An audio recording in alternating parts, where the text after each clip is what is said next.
Welcome everyone. This week I'm going to do something a little different than I normally do. I want to talk to you about appliques. First of all, if you purchase patterns with appliques and you make the quilt, the pillow, the whatever it is that have the applique pattern, I want you to think bigger than just the pattern you just bought. And realize that you can take that same applique that you bought that went on a quilt block or pillow block or any other kind of block out there that you're working on, and you can use it in many different ways. You can blow it up, you can shrink it down, and you can create many different items with that applique. Now this is a simple applique pattern. This is from a wall hanging that I did back in December 9th of 2014. So that little quilt here it's just a little whimsical. That's what I want to say about it. The snowman is made with a hexagon, an off-kiltered square, a rectangle. I just freeform cut the hat.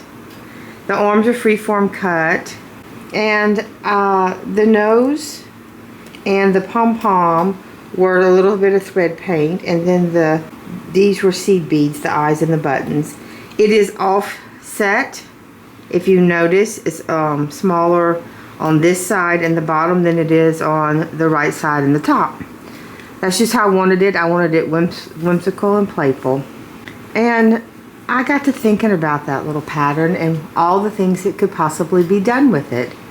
So I just want to show you some ideas I had and I made with it. Now this particular one here, it was just stitched around the edge, raw edge applique, and then when I stitched it down I just did swirls, nothing fancy.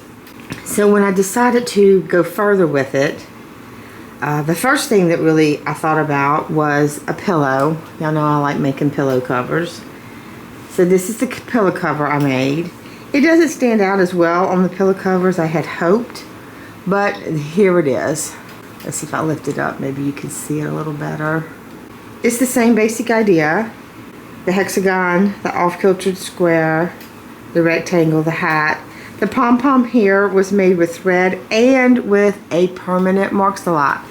I don't really intend to wash this. I used permanent mark-a-lots on these because, let's face it, most people that are quilters, we do quilt. Some of us do other things besides quilting. One of the things I like to do is paint. So I have other supplies in my studio to use. The buttons are permanent mark-a-lot. The eyes are permanent mark-a-lot, and the nose is permanent mark-a-lot.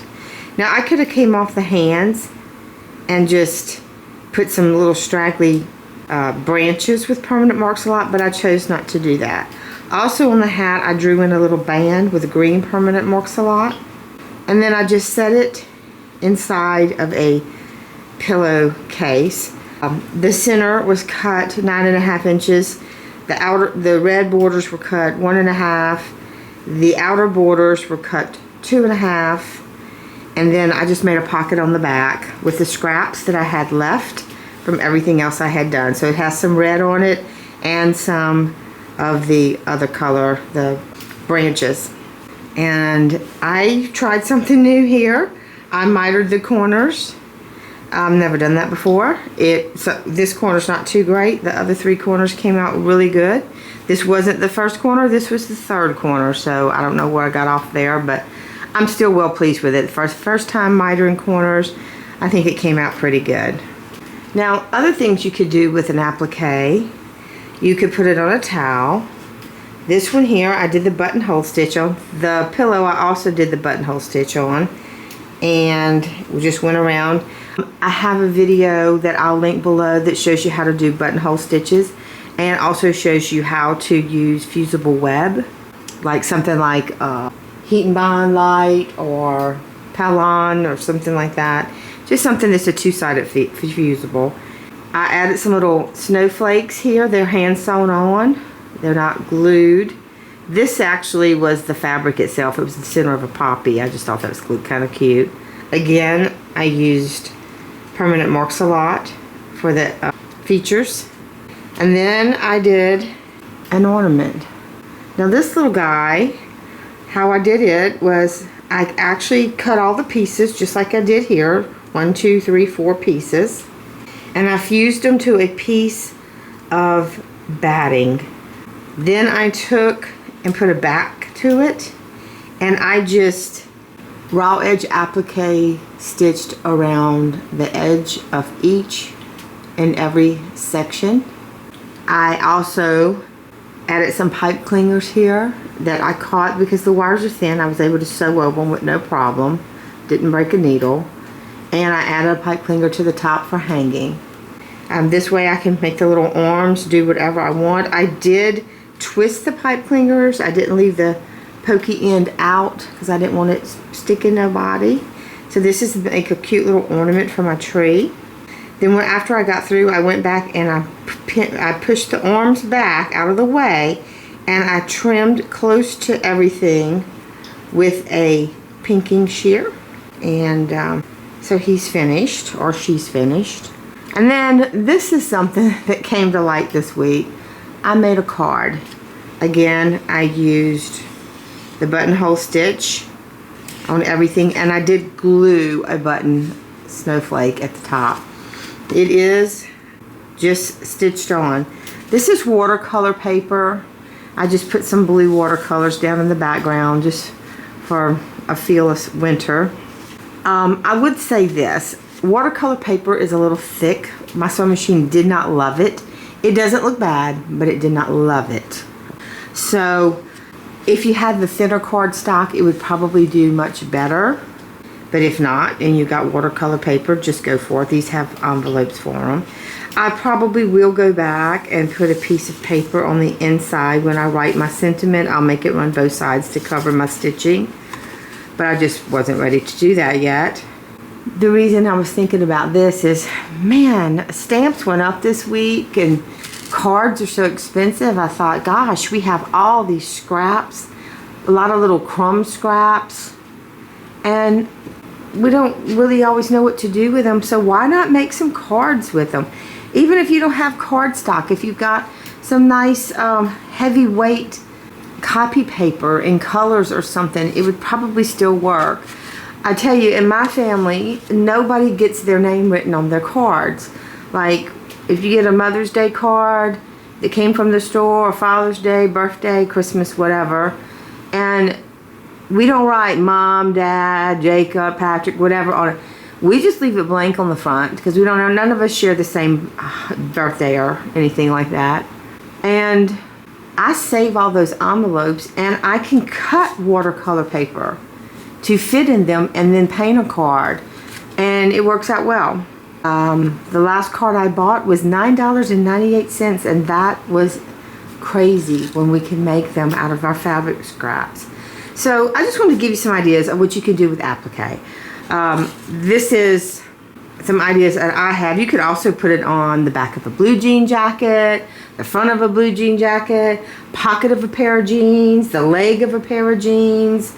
You could do it on a tote bag. I mean, it's endless. Anything you can apply it to, you can put it on. And you can expand the use of any applique pattern you may have purchased and really like the applique. Normally when we buy an applique pattern, it's because we really like the applique, and make it more versatile in your life. I just want to show y'all how I keep my scraps. So these are new pizza boxes from Amazon. Push that back so y'all can see. And what I do is I just have one of those little chalk pencils, chalk crayons, chalk markers. And I just write it on the edge there. That way it can easily be erased if I want to change its usage of this box. And I just take my scraps as I come across them, as I have them left over from a project. And I try to put them in here somewhat neat. I didn't have them neat when I first started doing scrap quilts, some of my earlier videos, and I've spent so much time ironing my scraps, just have them shoved in bags, and that was just annoying to me because I don't like wrinkly fabric to sew with. So I took the time and ironed them all, and now they're all in their own boxes by color, and it has been working out really well. I also keep my projects in boxes like this. If I have a project I'm working on, I put it in a box and it stays together. I think I got 50 of these boxes. I don't remember the cost. They weren't all that expensive, but I like that they were narrow.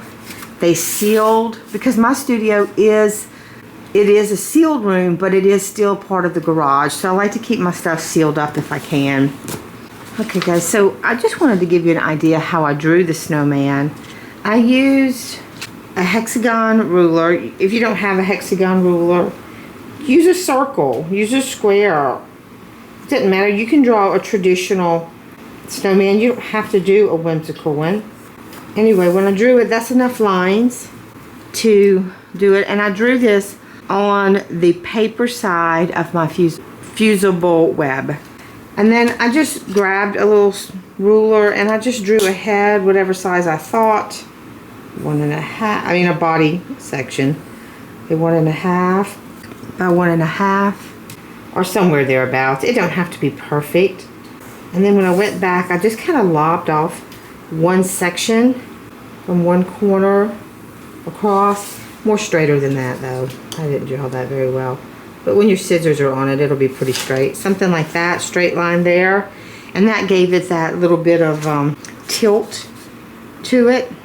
And then I just drew a rectangle. And, you know, just draw the rectangle. And that's what I use for the head. If when I cut it out of my fusible, I didn't like the size of the head, I just trimmed it down. Cut it smaller, cut it narrower. You're not stuck to that size or that shape. Use round if you want. Use square if you want. Whatever you want. Just have fun. You could use this same concept to make, let me grab this little ruler here. Say you wanted to make a little reindeer. You could just draw a rectangle-ish piece. I don't know how big. Not sure. Because I hadn't thought about proportions on that till just now. But something like this. And then cut him out. You could use a square for his head or a rectangle. A rectangle would probably be a great head for a reindeer. And then some long rectangles for legs and a little thread painting for the tail. And then you could just do his antlers however. So it's just some thoughts. But you can do this with a lot of things if you don't have any appliques. Also, thinking about the cards. I mean, I did the snowman because it's kind of my theme this week.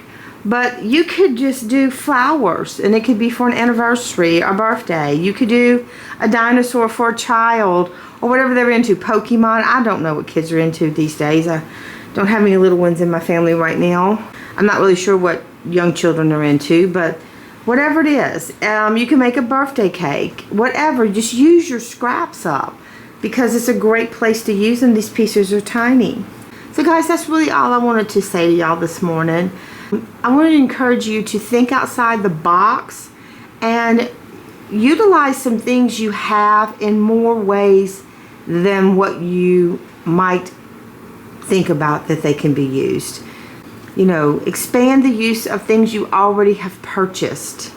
If you've purchased it, you have the right to use it. You don't have the right to resell it. In most instances, you have to read the copyright for everything you purchase. You can resize it. You don't have to, if the designer made it 10 inches, you can resize it to 2 or 4 or whatever you want to make it, or just let it inspire you and go forward from there. So utilize what you have. Think about simple shapes that you can make images out of yourself. You could even do direct just thread painting on the card. The only thing I would say with that is the holes get punched pretty big. So in doing that, I would just probably put some kind of stabilizer back here so that whenever it punched through, it wouldn't tear my front paper. It didn't tear mine because we had the cloth. But if you didn't have any cloth, you might have a perforation that would actually tear a hole in. So I didn't have any tiny little needles. If you have little thin needles, I did this with a 75 7511, I think is what they are. So I think that's the smallest I own. But this is just cotton thread. Everything I did was with just cotton thread. I didn't get fancy with anything. So guys, until I see y'all next week, I sure hope y'all have a blessed week. And be safe out there. If you haven't liked, shared, subscribed yet, I'd appreciate it. I always am very grateful for everyone who watches my videos. And I'll see y'all again next week. Bye.